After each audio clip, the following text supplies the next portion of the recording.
I'm going to try and talk to you about what I understand is to be Tikkun O'Lam.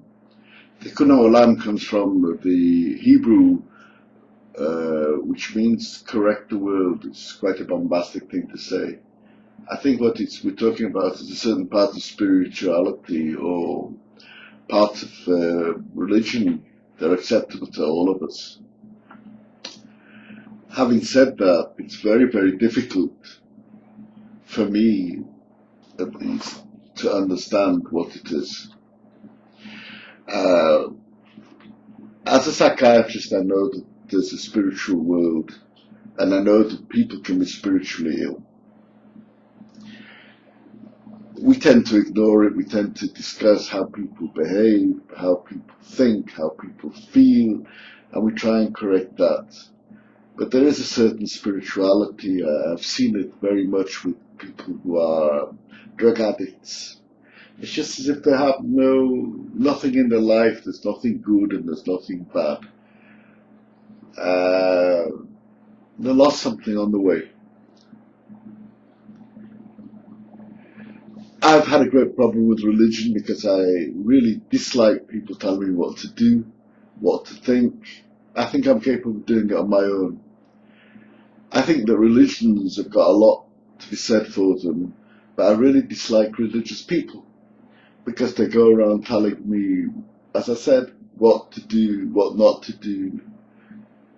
I should know that myself, and I feel that I do know that myself.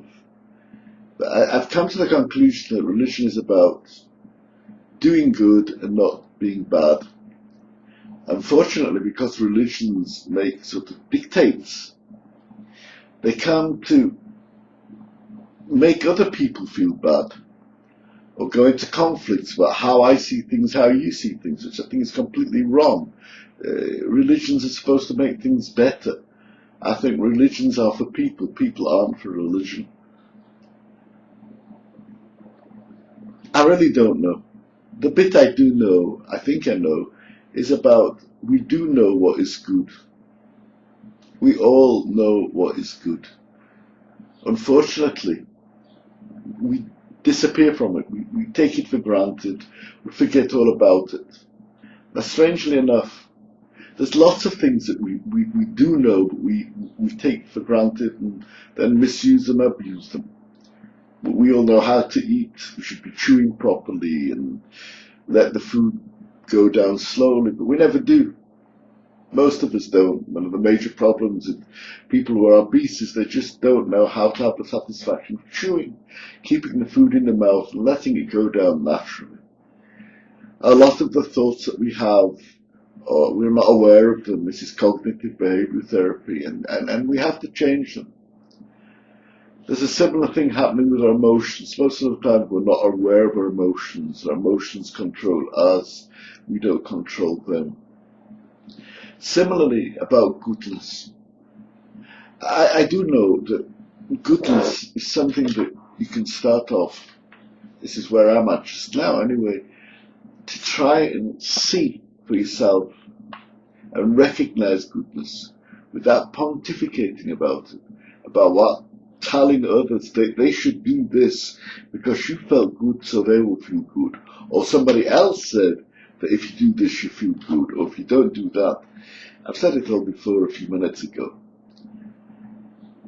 Feeling good is not as obvious as it might be. You have to practice. I'll give you an example. Like this week, two examples. I sat with a person who I've known for some time. Strangely, I know her very well, yet we've meet seldomly. The person is just purely a good person. She gives to others, she does for others, not because she thinks she has to. It's because she wants to, and she feels this makes her happy. And just being there and recognizing the good in her made me feel good. The next day, as I was going for my walk, my little village where I live, I saw this guy with his kid on his chest and his dog lead in his hand, wandering up the street, taking his kid to the kindergarten probably.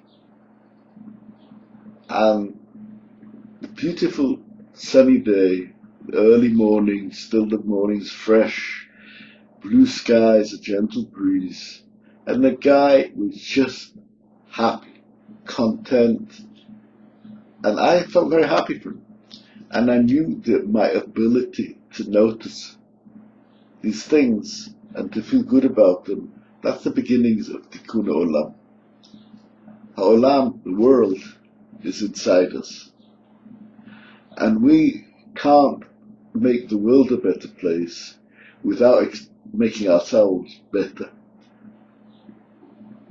And accepting our places in the world as part of us and us as part of the world.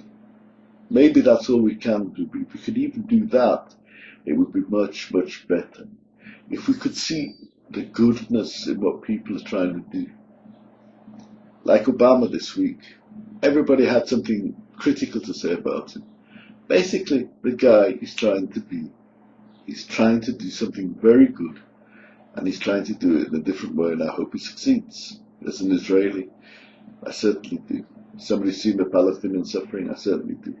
I just admired the way the goodness that this man was emanating came across.